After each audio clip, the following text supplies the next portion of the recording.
Nahmaduhu wa nasta'in. Bismillahirrahmanirrahim. Innal hamdalillah nahmaduhu wa nasta'inuhu wa nastaghfiruh wa na'udzu billahi min syururi anfusina wa min sayyiati a'malina. Man yahdihillahu fala mudhillalah wa man yudlilhu fala hadiyalah. Wa asyhadu an la ilaha illallah wahdahu la syarikalah. Wa asyhadu anna Muhammadan abduhu wa rasuluh, amma ba'd. Rabbi shrah li sadri wa yassir li amri wahlul 'uqdatam min lisani yafqahu qawli. Rabbi zidni ilma warzuqni fahma. Allahumma inna nas'aluka ilman nafi'a wa rizqan tayyiba wa amalan mutaqabbala. Assalamualaikum warahmatullahi wabarakatuh. Apa khabar jemaah muslimah di Masjid Kampung Siglap? Sihat semuanya hari ini? Saya harap semua dalam keadaan yang sihat. Dan macam mana kita? Kita kat mana? Okey. Kita kat masjid lah. Bukan, kita di rumah. Kita di rumah. Cuma muka suratnya betul Okey. So kita akan menyambung pengajian kita pada hari ini. Kita akan masuk pada muka surat yang ke-38. Masih lagi muslimah kita berada pada bab, sebab dia agak panjang jugalah perbincangannya. Kita masih lagi pada yang J, korelasi antara doa dan takdir. Jadi perbincangannya dibawa kepada, maksud saya perbincangannya dibawa kepada sebuah perbincangan yang lebih luas, lebih mendalam, sehingga sebenarnya bagi saya perbincangan kita pada hari ini dah selesai pun berkenaan dengan doa. Cuma masih lagi ingin diberikan penjelasan mengapa kita perlu berdoa kepada Allah Subhanahu Wa Taala. Okey, mengapa kita perlu berdoa kepada Allah Subhanahu Wa Taala.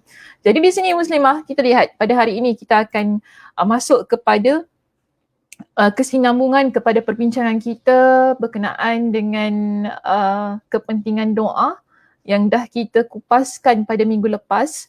Jadi saya namakan topik kita pada hari ini ialah mencari redha Allah, penyebab utama memperoleh kebaikan. Apa kaitan antara topik ini dengan apa yang telah kita bincangkan pada minggu lepas? Jadi kalau minggu lepas saya tutup dengan satu hadis Nabi SAW yang mana Nabi sebutkan, man lam yas'alillah yaghdab alaihi. Siapa yang tidak memohon, tidak meminta kepada Allah, ataupun dengan kata lain, sesiapa yang tidak berdoa kepada Allah, yang dia tak nak berdoa kepada Allah, maka Allah akan murka kepada dia. Jadi, kita sekarang tidak mahu mendapat murka Allah. Yang kita nak cari sekarang ialah redha Allah. Maka untuk mendapatkan keredaan Allah itu tadi, antara caranya ialah berdoa kepada Allah. Dan sekarang ini, bila kita masuk kepada topik kita hari ini, kita nak cuba relatekan kenapa berdoa dapat mendatangkan kebaikan dalam kehidupan kita. Dan meninggalkan doa ianya akan menyebabkan keburukan dalam kehidupan kita. Sebab begini muslimah, bila kita berdoa kepada Allah, ianya adalah salah satu cara kita mendapat keredaan Allah Subhanahu Wa Taala, dan keredaan Allah Subhanahu Wa Taala akan memberikan kepada kita dengan banyak kebaikan yang kadang-kala kita tidak sangka. Sebab itu, cuba lihat pada muka surat 38. Harap sama muka suratnya di sana. Pada muka surat 38, maknanya selepas perbincangan berkenaan dengan hadis man lam yas'alillah yaghdab alaihi. Okey, cuba cari hadis itu, man lam yas'alillah yaghdab alaihi. Barang siapa yang tidak meminta kepada Allah, nescaya dia akan murka kepadanya. Kemudian ada perenggan 1, perenggan 2, terus masuk kepada perenggan yang ketiga. Jadi kalau muka suratnya sama dengan muka surat Ustazah, kita berada pada muka surat yang ke-38 yang mana permulaan perbincangan kita pada hari ini dia bermula dengan perenggan yang pertama. Okey, pada muka surat 38. Tapi jika sekiranya muka suratnya berbeza, sebab saya tahu, sebab ramai yang muka suratnya lain kerana cetakan kitab saya ni adalah cetakan yang lama. Jadi sekarang cetakan ini diperbaharui, mungkin di sana adalah dari sudut mungkin dia ke depan sedikit, ke belakang sedikit kan. Cari perenggan yang bermula dengan baik akal, nakal, fitrah maupun pengalaman umat-umat terdahulu dengan perbezaan jenis agama dan keyakinan mereka. Cuba cari di situ ya. Jadi saya baca perenggan kita di sini, permulaan perenggan kita pada hari ini. Baik akal, iaitu baik akal kita sebagai manusia. Naqal tu maksudnya kita panggil sebagai nas syariat, iaitu dalil Al-Quran, dalil hadis Nabi SAW. Ini kita panggil ia sebagai naqal. Di situ kata apa? Muka surat 35, perenggan yang pertama. Terima kasih Nur Muhammad. Okay, so kita ada dua muka surat. Kak Mas kata muka surat 34 pula. Tak apalah. 34 ke 35? Sila berikan confirmation di situ. 34 atau 35? Antara Kak Mas dan juga Nur Muhammad.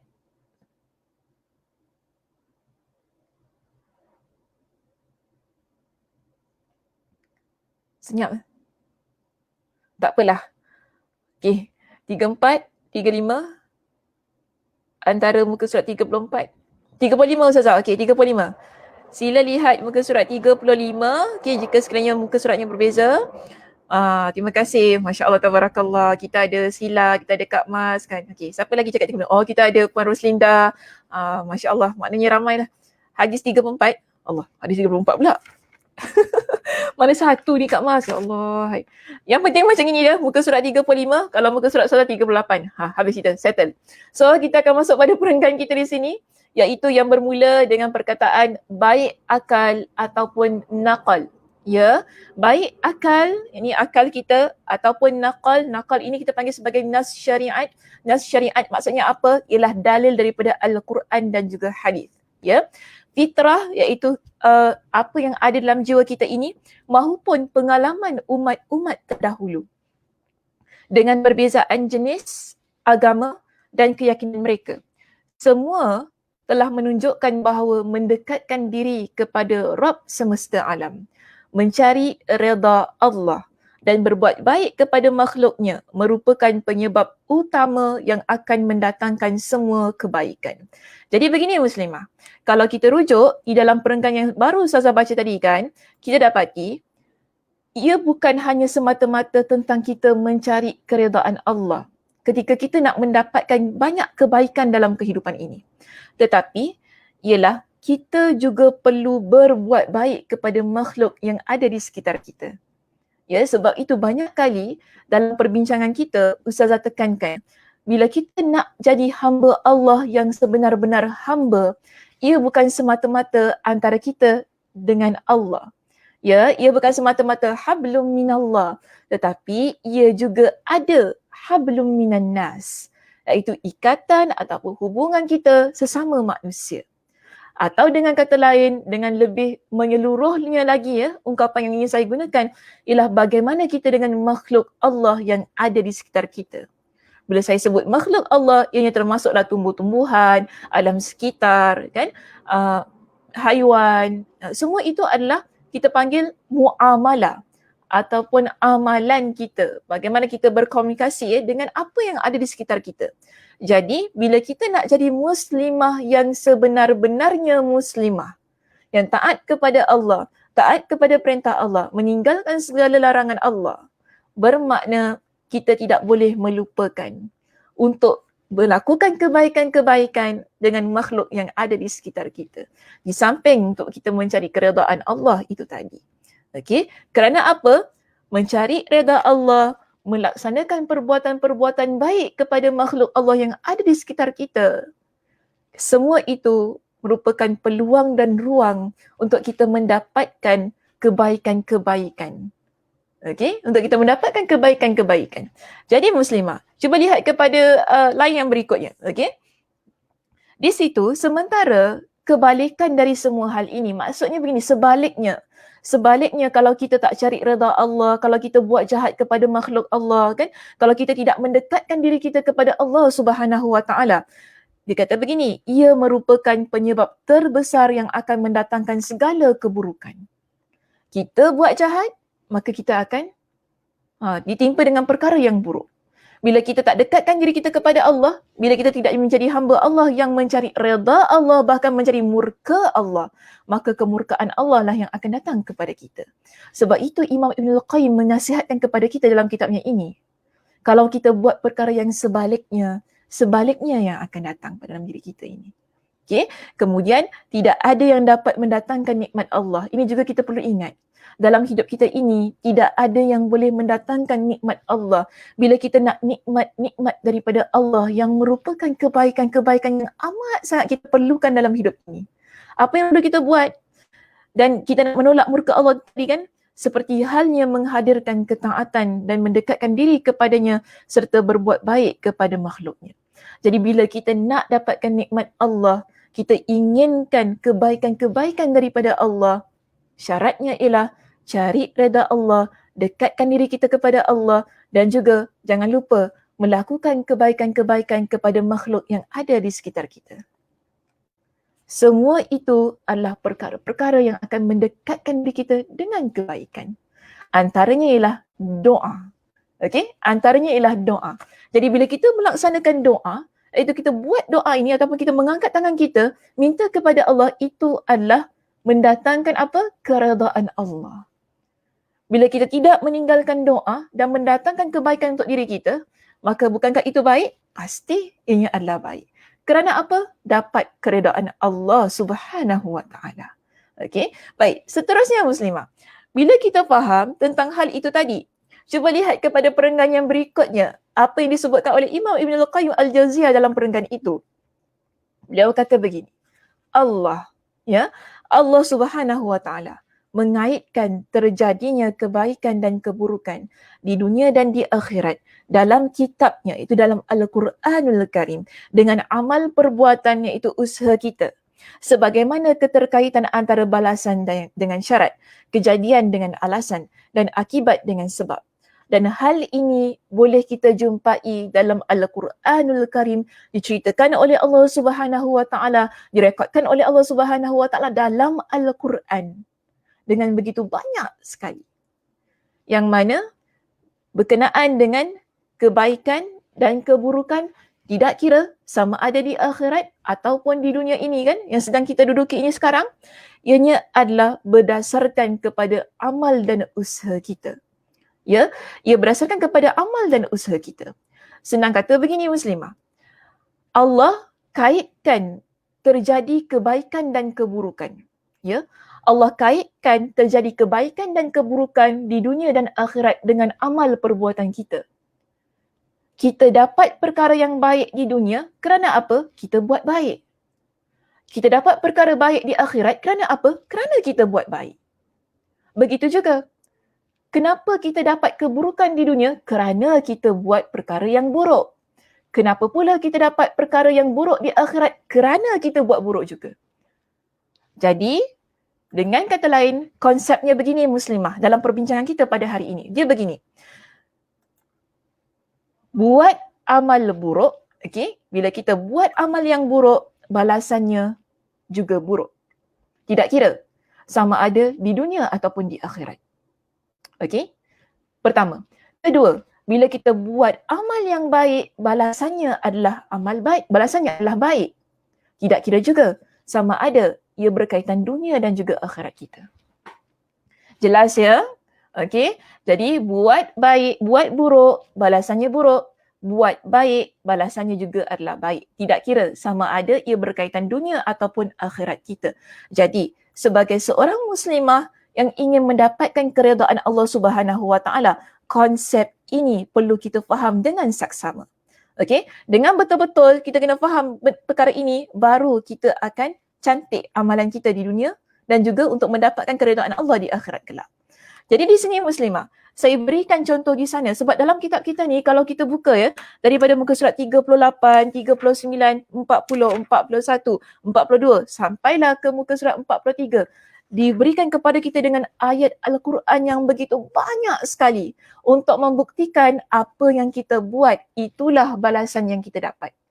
Kita buat baik, balasannya baik. Kita buat buruk, balasannya buruk. Jadi Imam Ibn Al-Qayyim Al-Jauziyah datangkan kepada kita dengan sejumlah ayat Al-Quran untuk membuktikan statementnya ini, dalam kitabnya ini adalah statement yang betul. Maknanya bertepatan dengan apa yang terdapat dalam Al-Quranul Karim untuk memberikan kefahaman kepada kita ini Muslimah bahawa dalam dunia ini ataupun dalam kehidupan kita ini, setiap apa yang kita buat ada balasannya. Ya, setiap apa yang kita buat ada balasannya. Contohnya, cuba buka surah Az-Zukhruf pada ayat yang ke-55. Cuba buka surah Az-Zukhruf pada ayat yang ke-55. Saya nak ceritakan ataupun saya nak berikan satu contoh berkenaan dengan buat amal buruk, balasannya buruk. Apa contoh yang Allah Subhanahu wa Ta'ala berikan kepada kita? Ya, apa contoh yang Allah Subhanahu wa Ta'ala berikan kepada kita?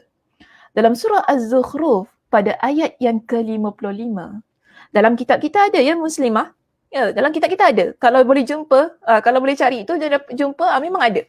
Sebab contoh-contoh yang saya kemukakan dalam perbincangan kita pada hari ini memang terdapat dalam kitab. Cuma Ustazah pilih. Ustazah pilih saja. Tak ambil semualah. Kalau ambil semua sampai minggu depan lagi satu pun tak habis. So maknanya kita nak pendekkan cerita kita.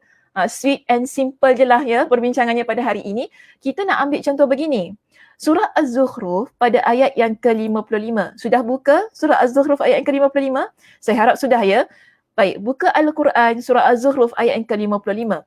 Kita akan lihat begini Muslimah. Allah Subhanahu wa Ta'ala menyebutkan falamma asafuna. Sekejap ya, suara saya dia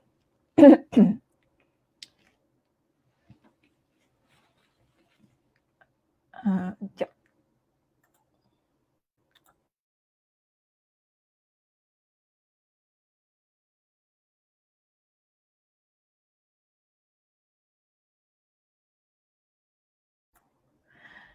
Okey. Baik, kita lihat semula surah Az-Zukhruf ayat yang ke-55. Dalam surah Az-Zukhruf ayat yang ke-55, Allah Subhanahu wa Ta'ala menceritakan amal buruk kemudian mendapat balasan buruk. Yang warna merah itu adalah balasan buruk. Okey, untuk saya highlightkan di sini. Untuk saya highlightkan di sini, untuk saya tekankan di sini supaya kita nampak dalam Al-Quranul Karim jelas setiap sesuatu balasan yang Allah Subhanahu wa Ta'ala tetapkan ke atas diri kita ini, dia ada sebab. Okay, sebabnya.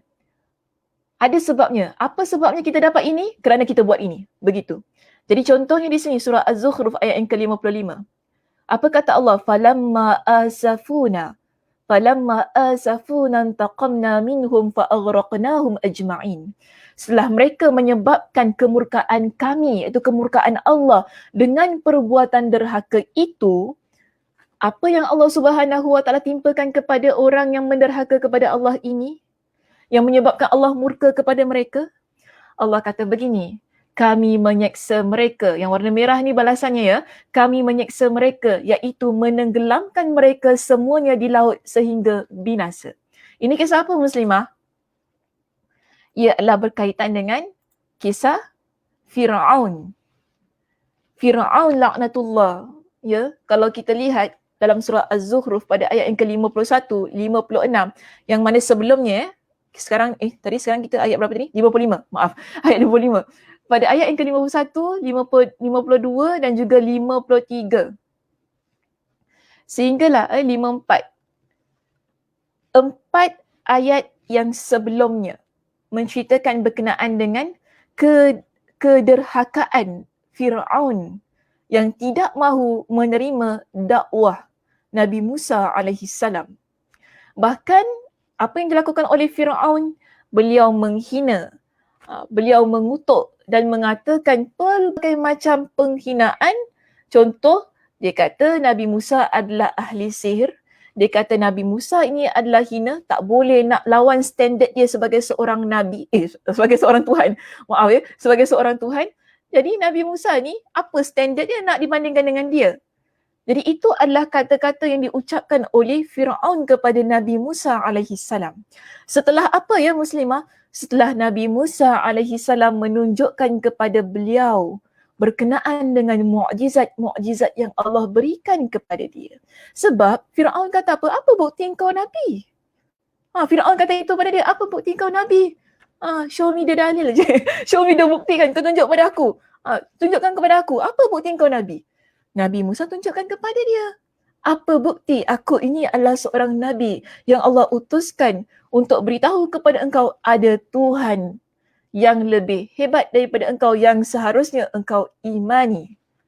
Bukan diri engkau yang patut diimani oleh masyarakat sebagai Tuhan. Jadi Nabi Musa alaihi salam tampil ke hadapan membawa risalah Allah atas arahan Allah ini. Untuk beritahukan kepada apa? Firaun. Bahawa apa yang engkau buat adalah perkara yang salah. Kemudian Firaun cabar dia untuk lawan dengan ahli sihirnya, bukan? Dalam pertarungan itu kita dapati, kalau kita rujuk dalam kisah Nabi Musa alaihi salam dan juga Firaun kan, kita dapati dalam pertarungan itu ahli sihir Firaun kalah. Bahkan mereka beriman kepada Allah dengan keimanan yang begitu ikhlas kerana Allah. Tapi apa yang berlaku di hadapan mata Firaun itu tadi, ia tidak menjadikan dirinya sebagai seorang insan yang tunduk sujud kepada Allah. Bahkan semakin menjadi-jadi, dia punya, kita panggil, kekafirannya, penolakannya terhadap apa yang dibawa oleh Nabi Musa alaihi salam. Sebab itu Allah kata begini dalam surah Az-Zukhruf ayat yang ke-55. Falamma asafuna, apa yang dibuat oleh Firaun itu tadi kan, setelah mereka menyebabkan kemurkaan kami. Jadi apa yang Allah Subhanahu tunjukkan kepada, Allah Subhanahu wa taala tunjukkan kepada dia, adakah dia terima? Yang Allah tunjukkan melalui Nabi Musa alaihi salam, tidak. Bahkan makin dia kutuk, makin dia hina maruah Nabi Musa alaihi salam. Semua itu menyebabkan kemurkaan Allah. Bila Allah murka dengan perbuatan derhaka Firaun dan juga pengikut-pengikutnya yang membenarkan Firaun, apa yang Allah buat kepada mereka? Allah berikan balasan buruk. Wajar ke tidak? Wajar. Sebab apa? Allah dah bagi peluang kepada dia untuk menjadi hamba Allah yang beriman.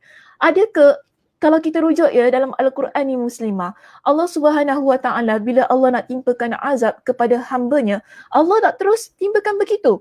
Tapi Allah berikan dengan sesuatu terlebih dahulu supaya sedar. Ya, sedar. Allah berikan petunjuk supaya kita faham ini adalah nikmat Allah, supaya kita jadi hamba Allah yang tunduk sujud kepada Allah. Kemudian bila kita betul-betul, kalau orang Kedah kata apa, ketegak nak, degil, betul lah. Tak nak dengar sangat kan. Dah betul-betul tak nak dengar, dah betul-betul degil tu, barulah Allah Subhanahu wa taala timpakan dengan azab. Ini juga berlaku kepada Firaun.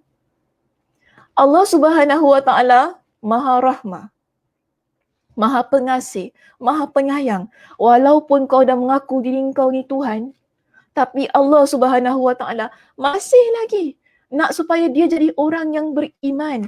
Allah berikan peluang kepada dia, tahu Muslimah. Allah tak kata oh engkau mengaku diri kau sebagai Tuhan ya, okey, pam aku timpakan kau dengan azab. Tidak. Tapi lama masa yang Allah berikan kepada dia supaya dia sedar tentang Allah itu Maha Esa.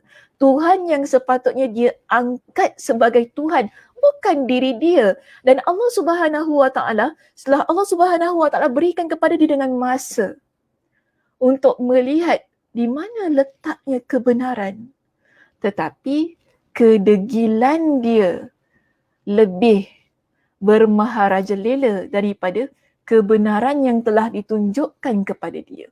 Sebab itu, apa kata Allah? Intaqamna minhum fa'aghraqnahum ajma'in. Kami menyiksa mereka. Bagaimana Allah seksa mereka? Allah tenggelamkan Firaun bersama dengan pengikut-pengikutnya, bersama dengan bala tenteranya di dalam laut. Sehingga apa? Mereka binasa. Tidak ada satu pun yang hidup. Tak ada pun kita dengar. Kan cerita, dia tak macam cerita kita kat dalam TV, dalam drama kan. Tiba-tiba 10 tahun kemudian terjumpa orang kat tepi pantai. Oh, hilang ingatan. Rupanya dia tu pengikut Nabi, pengikut Firaun. Tak ada kita dengar cerita macam tu, Muslimah. Ni bila Allah timpakan azab ni, habis binasa. Total, gone. Macam kata kes dia dah hilang dah. Tak ada nak buka file, nak buka kes, tak ada. Maknanya dah habis dah kes dia. Sebab apa? Kemurkaan Allah Subhanahu Wa Taala.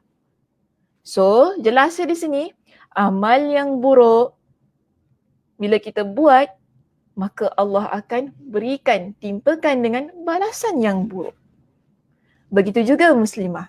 Bila kita nak sebutkan berkenaan dengan amal baik yang tadi kita dah simpulkan berkenaan dengan paragraf sebelum saya sebutkan contoh itu tadi.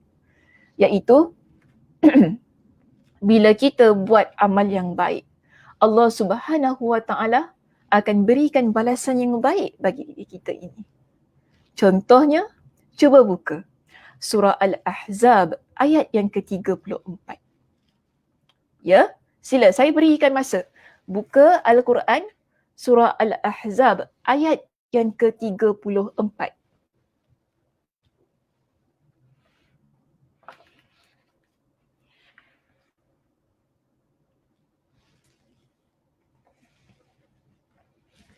Surah Al-Ahzab ayat yang ke-34, ada satu ayat yang panjang.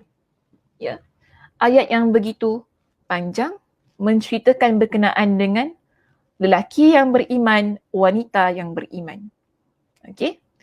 Allah Subhanahu Wa Taala ceritakan berkenaan dengan balasan yang Allah berikan kepada mereka yang beriman. Tidak kira sama ada lelaki ataupun wanita. Dalam surah Al-Ahzab ayat yang ke-35. 35 ke 34? Tadi saya kata 34 ya? Sekejap mana satu yang betul ni?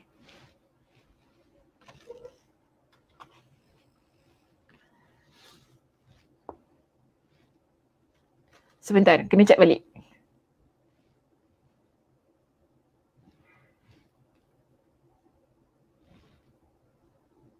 Ke ada siapa-siapa yang nak jumpa? Boleh terus confirmkan pada saya. 35. Okey, terima kasih Nur Muhammad. Okey. 35 ya, bukan 34. Saya silap type ni. Yang ini silap. Silap type. Biasalah manusia biasa. Biasa manusia biasa. Ada typo kat situ ya. Baik. Jadi surah Al-Ahzab ayat yang ke-35. Rujuk surah Al-Ahzab ayat yang ke-35. Di sini kita ada amal baik, kita ada balasan yang baik. Kalau tadi ya, kita bincangkan tentang sebuah ayat yang menunjukkan amal buruk, balasannya buruk. Dan di sini pada surah Al-Ahzab ayat yang ke-35, kita dapati Allah Subhanahu Wa Taala menceritakan berkenaan dengan lelaki yang muslim dan wanita yang muslimat.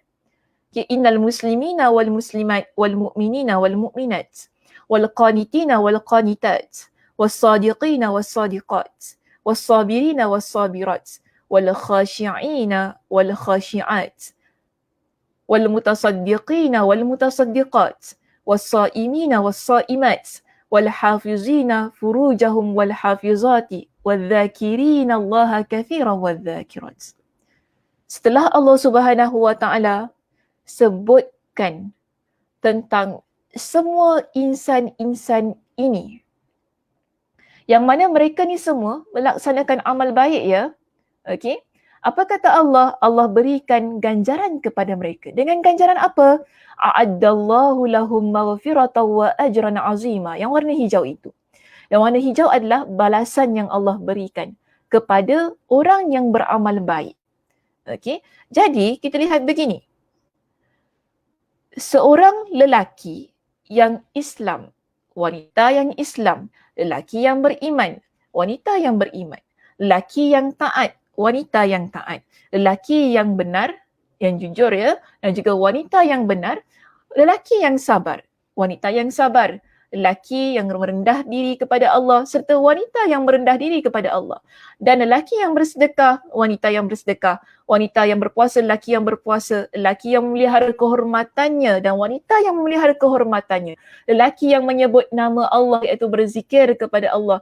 Begitu juga wanita yang berzikir kepada Allah. Ini semua ini semua adalah amal baik. Amal baik yang kita buat. Kita sebagai seorang muslimah, kita bersedekah. Kita sebagai seorang muslimah, kita jadi seorang muslimah yang jujur. Kita sebagai seorang muslimah, kita jadi seorang muslimah yang berpuasa. Kita sebagai seorang muslimah, kita jadi seorang muslimah yang berzikir. Ini semua adalah amal soleh yang kita buat kerana Allah. Untuk semua amal soleh ini, yang kita buat yang merupakan ia adalah amal baik yang diangkat oleh Allah Subhanahu Wa Taala.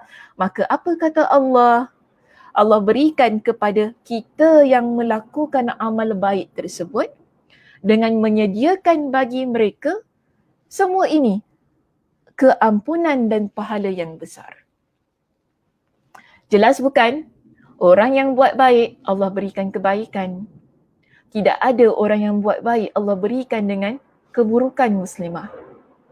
Bila kita buat baik, tapi kemudian Allah balas dengan keburukan, kerana apa?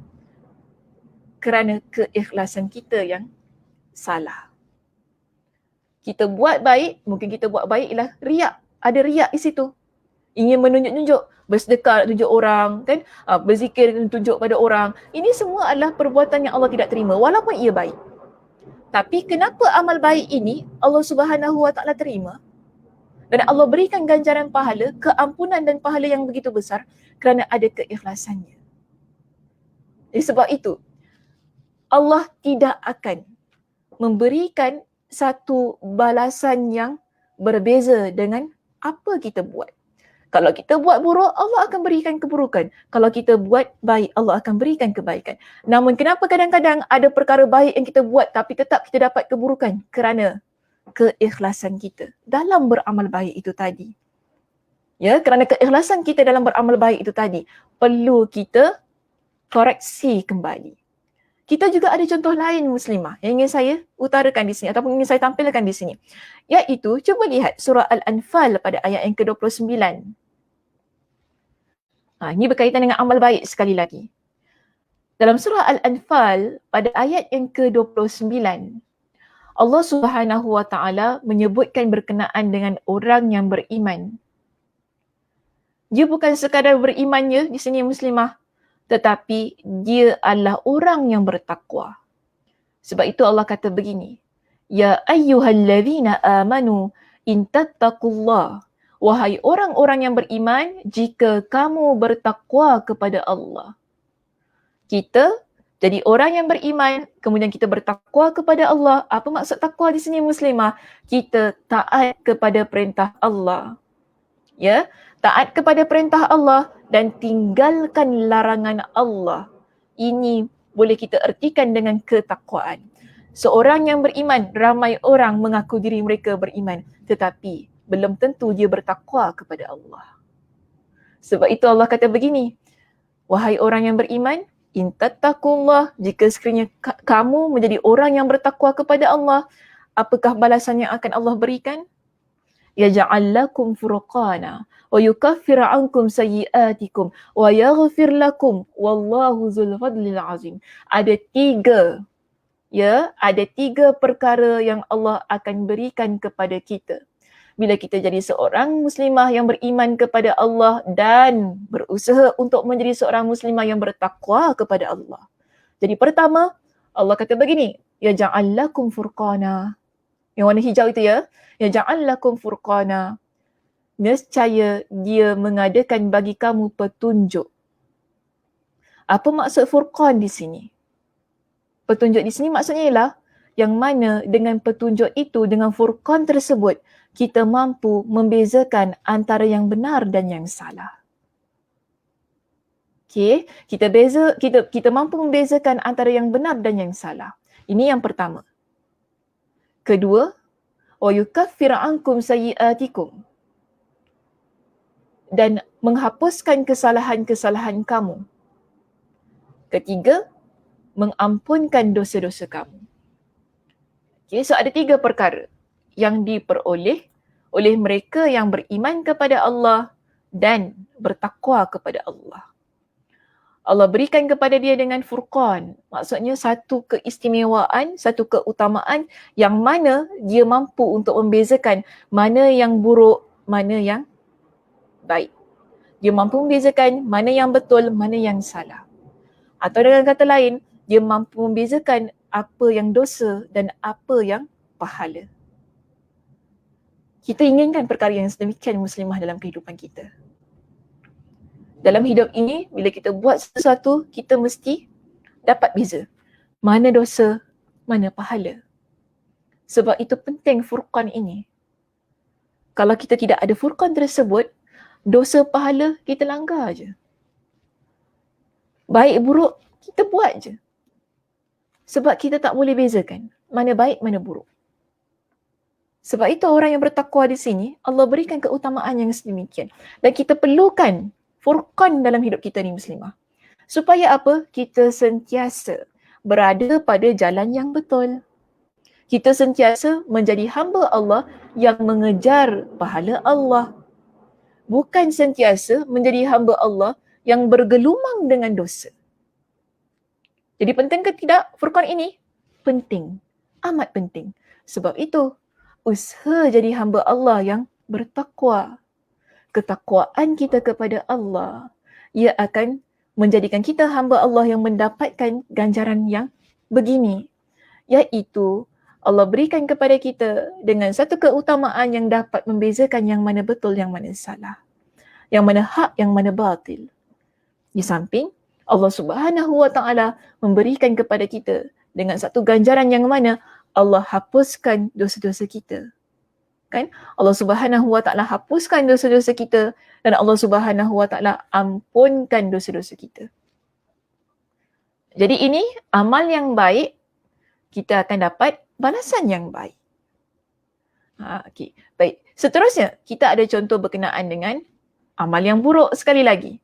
Ya, surah Al-Imran ayat 182. Ayat yang pendek sahaja. Baik, di sini Allah Subhanahu wa taala dalam surah Al-Imran ayat 182. Allah Subhanahu wa taala menyebutkan berkenaan dengan zalika bima qaddamat aydikum wa anna Allaha laisa bizallamin lil 'abid.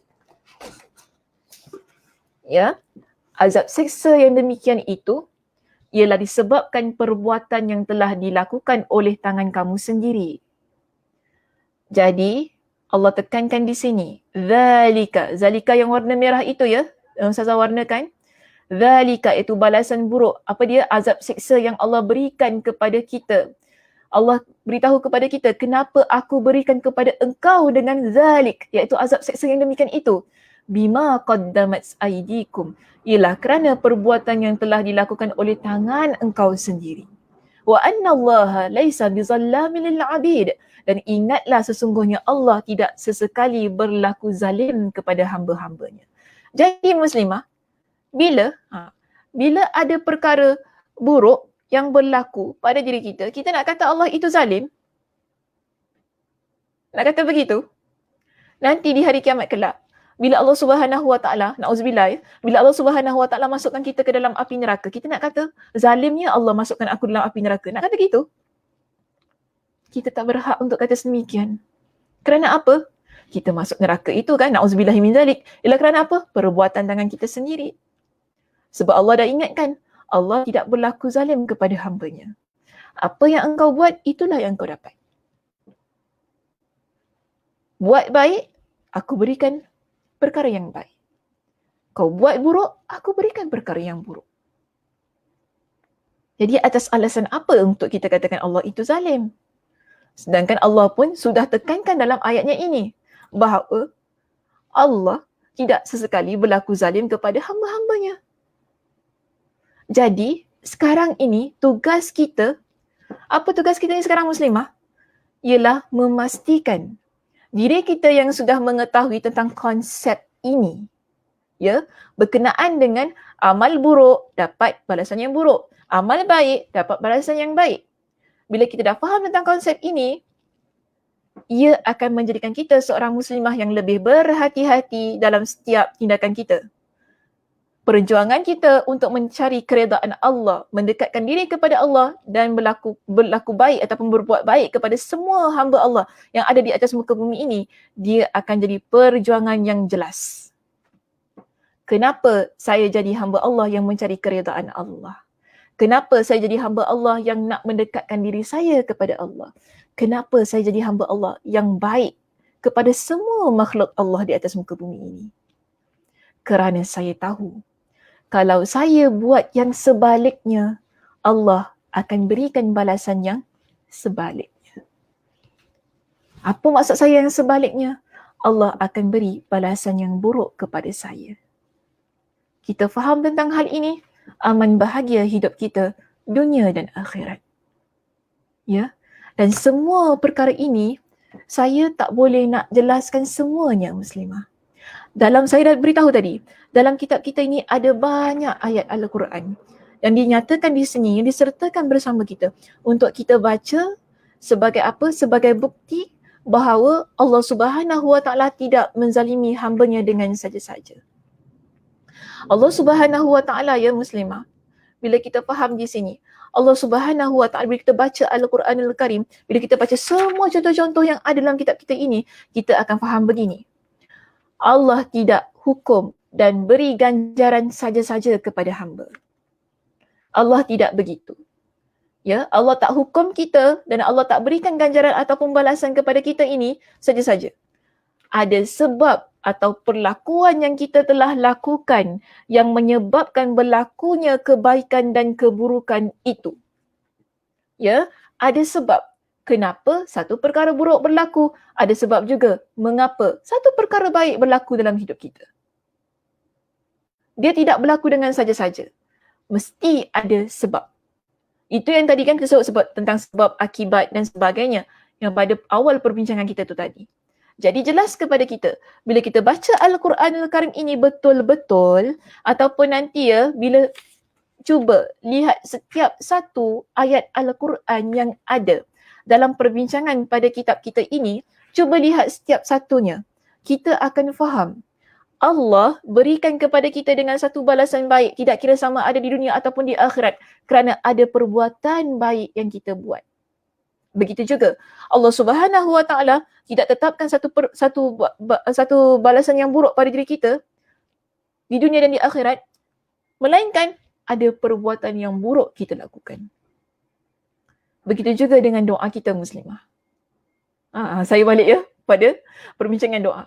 Begitu juga, kenapa kita berdoa kepada Allah?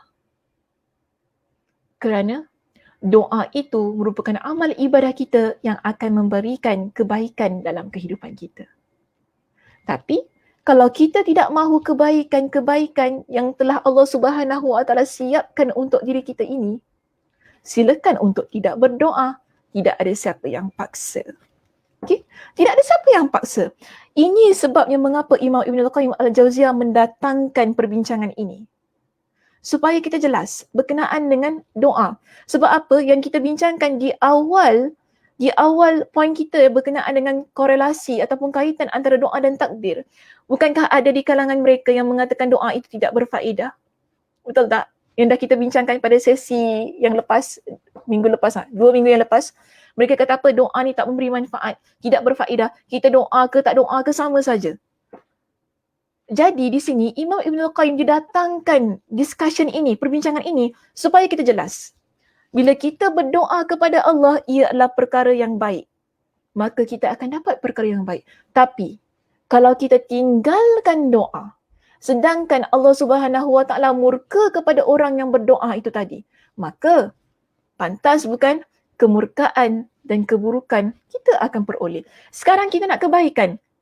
Jadi antara caranya untuk kita mendapatkan kebaikan itu tadi ialah bagaimana?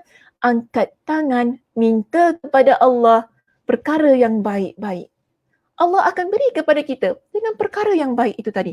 Tapi kalau kita sombong, setelah Allah suruh kita jadi hamba Allah yang meminta, tapi kita sombong, kita rasa kita tidak perlu untuk meminta kepada Allah dan kita rasa kita tak nak minta kepada Allah.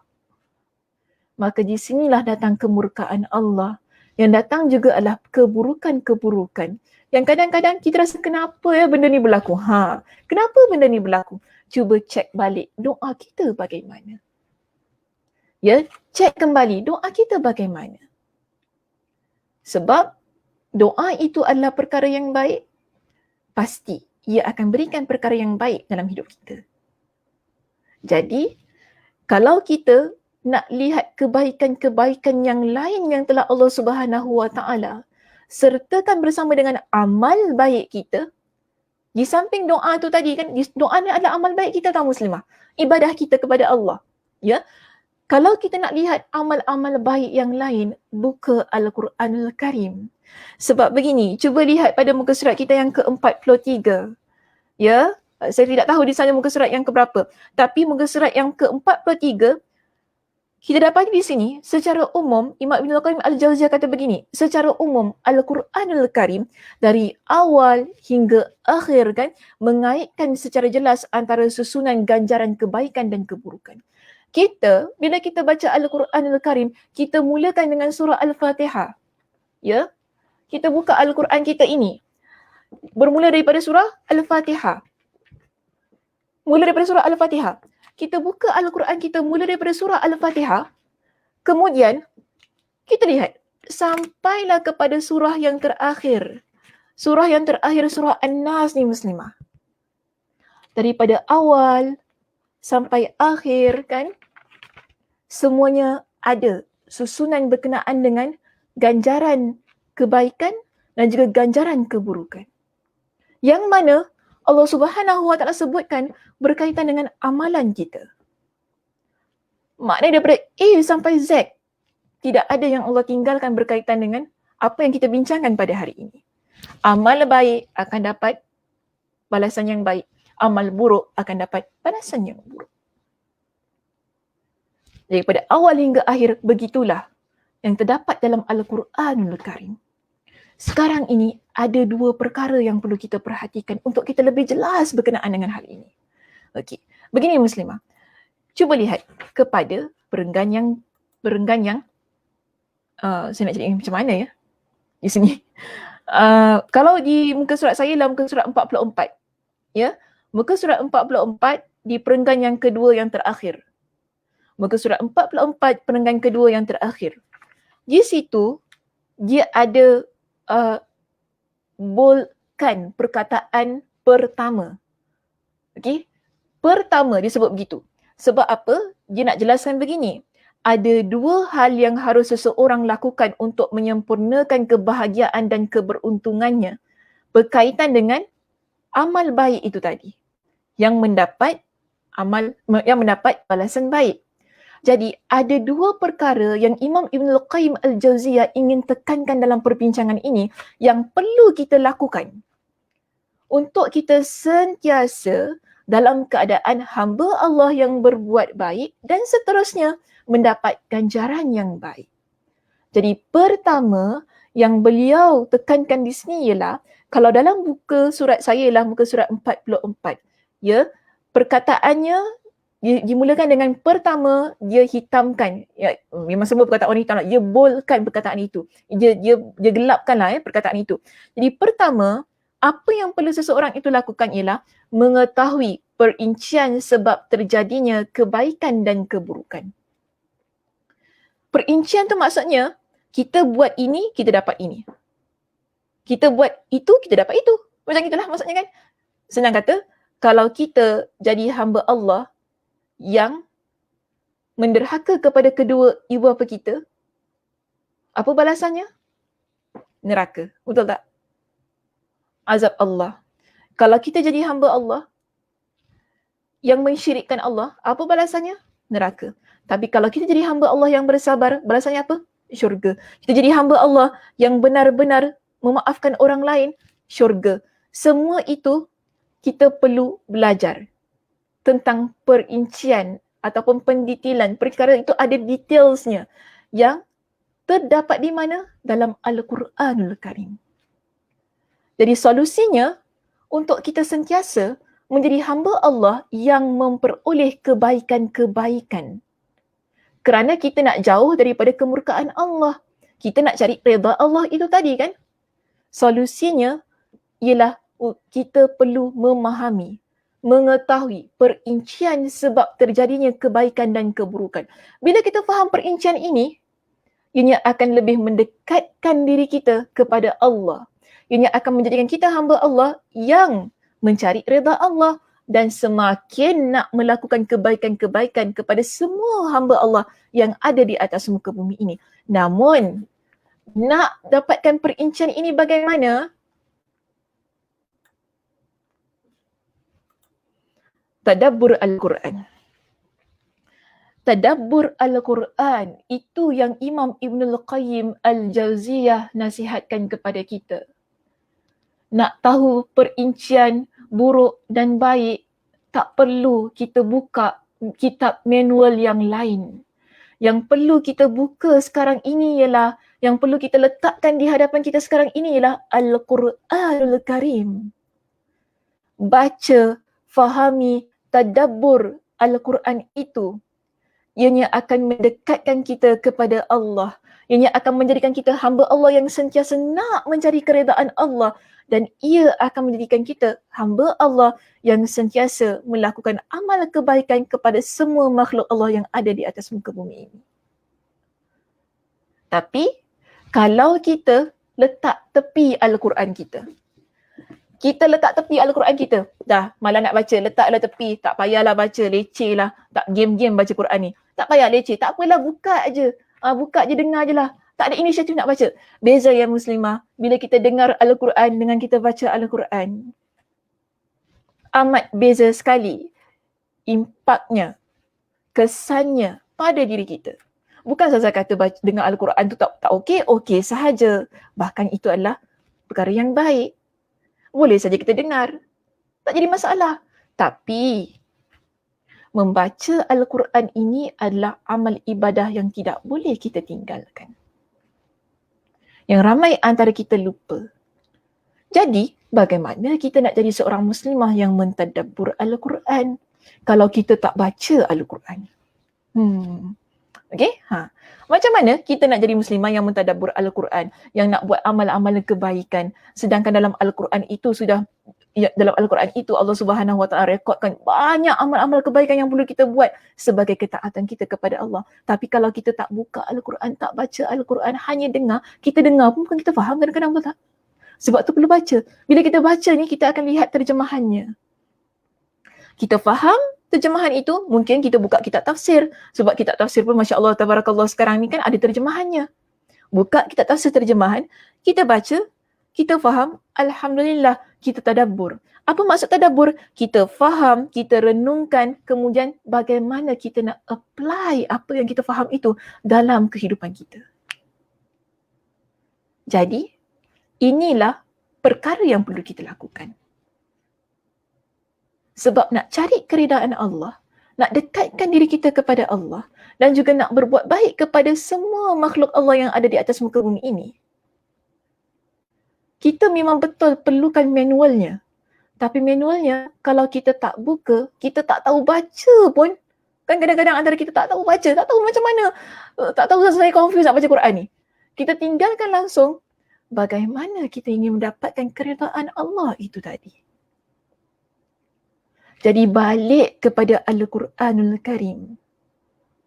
Belajar, usahakan supaya Al-Quran itu dekat dengan diri kita. Yang mana kita boleh baca, kita boleh fahami, kita boleh tadabbur. Yang akhirnya inilah yang menjadikan kita sebagai seorang muslimah yang sentiasa ingin mendapatkan kebaikan-kebaikan. Tidak kira sama ada di dunia ataupun di akhirat. Okey muslimah, itu sahaja perbincangan kita pada hari ini. Jika sekiranya ada persoalan yang ingin diajukan, dipersilakan.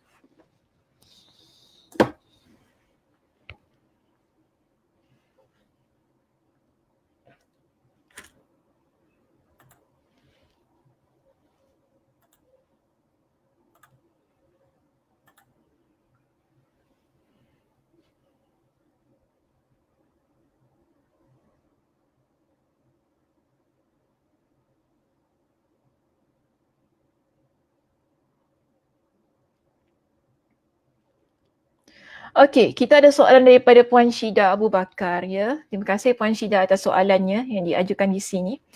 Soalan saya, dalam mengejar redha Allah, ada some struggles yang kita akan hadapi dan sebab kita balik pada kesalahan-kesalahan lama. Apakah do's and don'ts agar kita tidak tersasar dari jalan sebenar dalam effort untuk kita jadi lebih taat pada Allah? Begini ya Puan Syida, sukar untuk saya nyatakan apa dia yang do's and don'ts itu. Sebab perkara buat salah ini, dia adalah kebiasaan hamba Allah. Itu juga kita perlu jelas. Ya, kita betul nak cari keredaan Allah. Tetapi kita ni hamba Allah yang biasa, yang tidak terlepas daripada melakukan kesilapan. Dan itulah struggle-nya. Kerana apa? Kita adalah hamba Allah yang tidak terlepas daripada melakukan kesilapan. Sebab kita tidak maksum. Kita bukan Nabi. Kan? Kita ni bukan malaikat pun. Tapi kita adalah hamba Allah yang memang Allah jadikan dosa dan pahala adalah sebagai ujian dalam kehidupan kita. Yang merupakan struggles sepanjang hayat kita. Jadi, kita sekarang ni, kita buat baik, contoh. Kita buat baik untuk mencapai keridaan Allah Subhanahu Wa Taala. Itu struggle. Banyak pengorbanan. Sebab kadang-kadang bila kita buat baik ni, ada orang cakap kita buat baik. Alah macam lah ikhlas sangat si Sakinah tu nak buat baik. Kau tak tahu dalam hati dia tu macam mana. Kadang-kadang ada orang cakap gitu pada kita kan. Itu namanya struggle tau. Kita struggle dalam hidup kita ni nak jadi seorang muslimah yang baik. Nak jadi seorang yang buat baik. Dengan kita dengar cakap-cakap orang. Ketika itu, saya kata gini, kenapa kita berbalik kepada kesalahan kita dalam keadaan kita struggle tadi? Kita betul-betul struggle nak buat baik. Kemudian orang cakap sesuatu pada kita, kita marah. Ini yang menyebabkan kita pergi kepada kesalahan. Kita marah apa? Kita pun cakap dia balik. Alah, aku ikhlas ke tak ikhlas ke? Engkau peduli. Apa? Macamlah engkau tu ikhlas sangat. Kita pun cakap gitu pada dia kan? Maknanya kita balas balik. Ini menunjukkan apa? Kita berbalik kepada kesalahan. Sedangkan kita nak cari redha Allah tadi. Kita manusia biasa.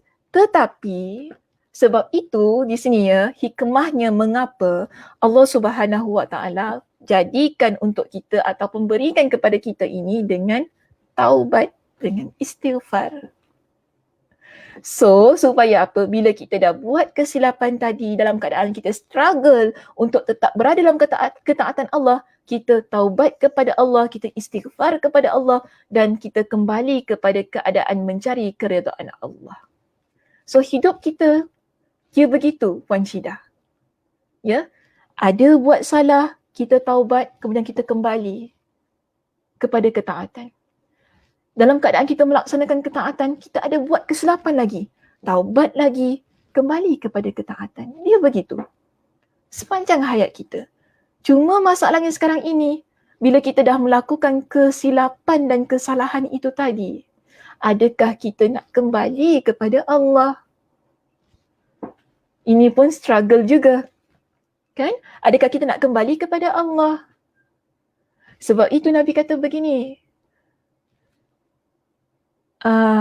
Allahumma salli ala Muhammad. Apa hadisnya? Sesungguhnya Bani Adam, anak Adam ini, mereka adalah orang-orang yang melakukan kesalahan. Tetapi sebaik-baik mereka yang melakukan kesalahan ialah mereka yang bertaubat.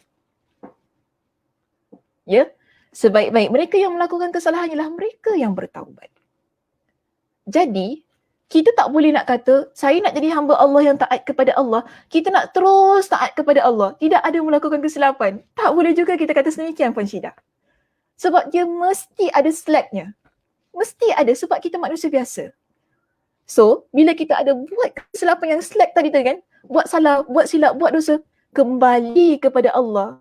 Supaya apa? Kita jadi hamba Allah yang terbaik tu tadi. So, dia punya flow begitu dalam hidup kita ni. Ya, sebab itu kita belajar tentang dosa dan pahala. Kerana bila kita tahu itu dosa, kita akan cepat kembali bertaubat kepada Allah.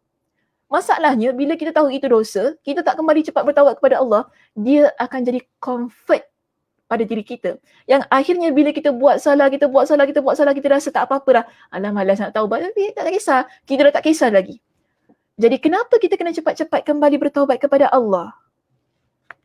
Kerana kita tidak mahu dosa itu menjadi alah bisa tegal biasa. Orang kata kita kan, dia jadi benda yang biasa, norm dalam kehidupan kita. Benda yang normal, kita tak nampak pun. Sebab itu ada pepatah di kalangan para ulama salaf yang mengatakan begini, orang yang beriman kepada Allah, dia ni akan nampak dosanya seperti gunung yang akan menghempap diri dia. Sebab tu dia cepat bertaubat kepada Allah. Ini orang beriman je, maknanya betul-betul mencari keredaan Allah ini. Tapi dia buat dosa. Bila dia buat dosa, dia akan nampak dosa tu besar sangat seperti gunung yang nak hempap diri dia. Sebab tu dia cepat-cepat bertaubat. Tetapi kalau orang yang fasik, orang yang tak kisah tentang dosa pahala ini, yang buat ahli maksiat ni, dia nampak dosa sebagaimana apa? Umpama lalat yang hinggap di hidung dia. Apa dia buat? Pang! Ada sound effect. Pang! Dia tepis je. Lalat tu pergi, dah. Settle. Buat dosa lagi. Hinggap lagi. Tepis lagi. Buat dosa lagi. Begitu keadaannya. Okay? So, jadi di sini, situasi kita sekarang. Bila kita cari redha Allah, kemudian kita ada buat dosa ataupun kita ada melakukan dosa yang merupakan kita panggil ia sebagai struggle kita setiap hari ini, maka cepat-cepat bertaubat kepada Allah, istighfar kepada Allah. Tak kira berapa banyak kali lah Nabi SAW, apa kata Nabi? Aku beristighfar kepada Allah 100 kali setiap hari. Itu Nabi yang mana dalam hadis Nabi SAW mengatakan baginda adalah insan yang Allah Subhanahu Wa Taala ampunkan dosanya yang telah lalu dan akan datang. Tetapi dalam keadaan yang sedemikian, Nabi SAW masih lagi beristighfar kepada Allah. Bukan 1, bukan 2, bukan 3, tetapi 100 kali setiap hari. Kita bagaimana? Saya tinggalkan persoalan itu kepada semua. Kita bagaimana? Cek balik diri kita ni bagaimana. Okay? Wallahu a'lam bishawab. Mungkin boleh ambil satu lagi soalan? Jika ada.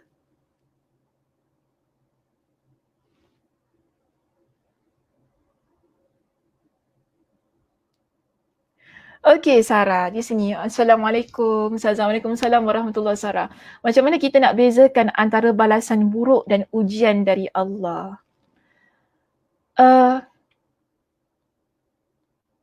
Susah juga saya nak jawab soalan ni. Bagaimana kita nak bezakan antara balasan buruk dan ujian dari Allah?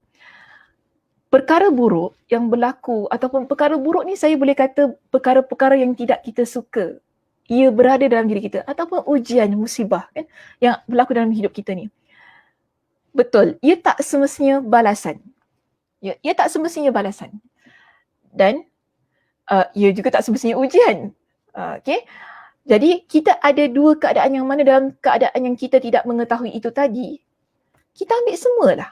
Mungkin dalam keadaan, sebenarnya saya pun tak dapat nak bezakannya, Sarah di sini. Sebab kita, macam saya kata tadi, kita adalah hamba Allah yang tidak terlepas daripada dosa. Mungkin bila Allah Subhanahu Wa Taala berikan kepada kita dengan ujian, okay, ataupun balasan ujian tadi kan, ia merupakan satu balasan buruk tadi, ia merupakan satu ujian dalam kehidupan kita yang mana merupakan bentuk peringatan yang Allah ingin berikan kepada kita atas dosa-dosa yang telah kita lakukan. Jadi, kita ni, bila kita dapat satu perkara yang buruk dalam hidup kita, ia boleh jadi balasan, ia boleh jadi ujian. Tugas kita sekarang ialah bukan untuk melihat adakah itu balasan ataupun ujian. Tapi tugas kita sekarang ialah bertaubat kepada Allah dengan sebanyak-banyaknya taubat. Kemudian ubah cara kita, kan? Sabar, redha, perbaiki apa yang perlu kita perbaiki. Kita anggap ia, mungkin kita boleh anggap ia sebagai satu balasan daripada Allah di atas dosa-dosa kita, sebab itu kita bertaubat kepada Allah. Kita anggap ia sebagai ujian kepada diri kita supaya kita jadi hamba Allah yang sabar, sebab itu kita sabar. Jadi setiap kali kita dapat satu benda yang buruk dalam hidup, taubat, sabar, redha, semua itu perlu kita buat. Kerana apa? Kita pun tak pasti. Mungkin Sebab tu kita selalu katakan mungkin. Kita tak kata secara mutlak ini balasan Allah terhadap diri kita. Tak. Kalau biasa dengar kuliah Ustazah mesti guna mungkin. Saya tak kata sebab awak buat ini, awak dapat ini. Tak.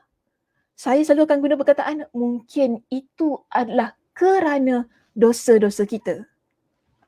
Mungkin itu adalah sesuatu yang ingin Allah uji bagaimana tahap kesabaran kita.